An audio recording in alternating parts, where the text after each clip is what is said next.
watching A King's Love Convos. So the title of this video, or what this video is about, is a quick book review on one of my favorite books, and it's called Kisses from Katie. And this is the cover. I talked a little bit about this in my last video, in the video called A Compassion That Compels. I touched a little bit about how amazing and how dope this book is, but in this video I want to dedicate a whole video to just doing a book review on this. I want to do book reviews a lot more often and a lot more consistently, just because there are just so many great resources that I feel like I come across and that you probably come across, and I think it's dope to share stuff that are biblically sound and that have planted seeds in my heart and that just have helped me or has just been a great influence in my walk. So just to give you a little bit of backstory about this book, it's about a young girl named Katie Davis.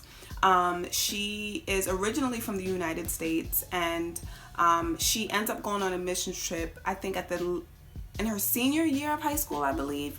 And she ends up falling in love with the country of Uganda, and she comes from a two-parent home, all-American girl, and her parents, wanted the American dream for her, to get a good job, to go to college, to get a degree, and just, have the white picket fence and the husband and the kids and all of that. She ends up moving to Uganda, falls in love with the country of Uganda, and at the age of 19, she ends up she was 20 or 21 or something like that, something crazy. But she adopts 19 young Ugandan girls, and God just puts this burden on her heart for these people, and she falls in love with the country, and she builds this orphanage, and she just does such amazing work in Uganda. So I love this book because, one, it's really well written, and it's so raw and it's so real.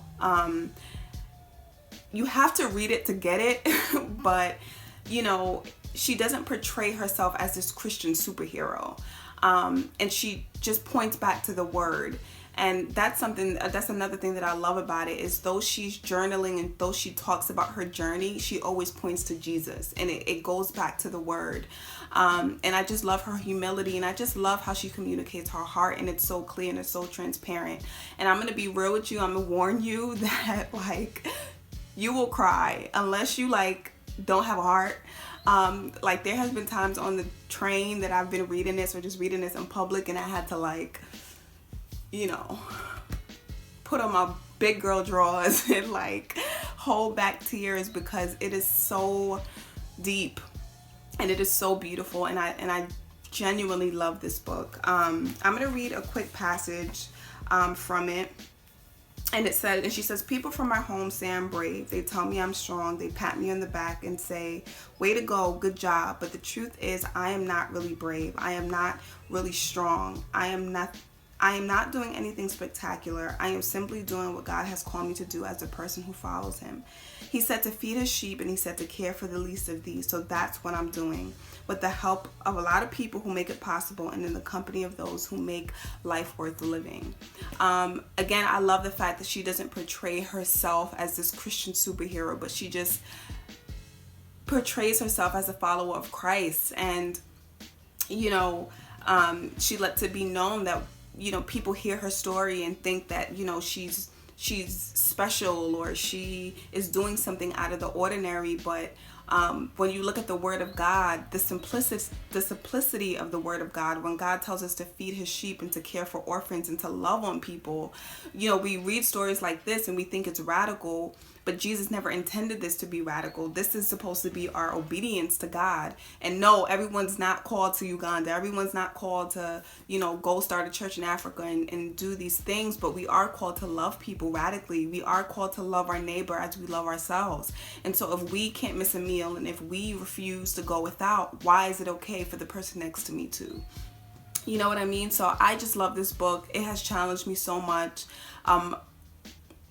And it just challenged me to love like Jesus loved. And I just love how simple she makes it. And I just love how simple she makes it, and again, how much she points back to the Lord. So I highly recommend this book. Again, it's called Kisses from Katie by Katie Davis.